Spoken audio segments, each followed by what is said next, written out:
আমাদের প্রথম দিনের অনুষ্ঠান বিমানবন্দর থেকে ৩০০ ফিট রাস্তার অভ্যর্থনাস্থল, সেখান থেকে দেশনেত্রী বেগম খালেদা জিয়াকে দেখতে যাওয়া এবার কেয়ার হাসপাতাল থেকে তিনি সরাসরি বাসভবনে চলে আসবেন।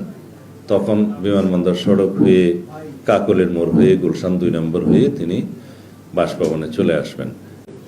২৬ তারিখ শুক্রবার বাদ জুম্মা তিনি বাসভবন থেকে রওনা হয়ে প্রথমে শহীদ জিয়ার মাজার জিয়ারত করবেন এবং সেখান থেকে জাতীয় স্মৃতিসৌধে তিনি শ্রদ্ধা জ্ঞাপন করতে যাবেন। এটা ২৬ তারিখ। ২৭ তারিখের প্রোগ্রাম আপনারা পরে জানবেন।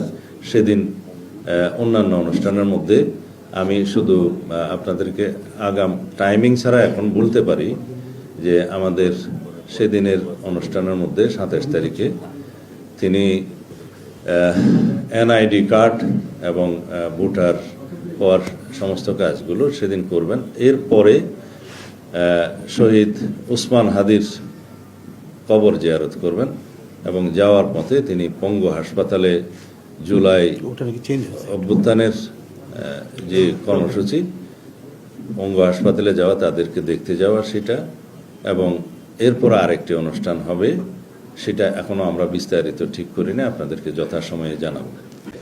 ২৬ তারিখে বাদ জুম্মা তিনি বাসভবন থেকে রওনা দিয়ে প্রথমে শহীদ জিয়ার মাজার এবং সেখান থেকে জাতীয় স্মৃতিসৌধ শ্রদ্ধা জ্ঞাপন, এইটুক ২৬ তারিখের অনুষ্ঠান।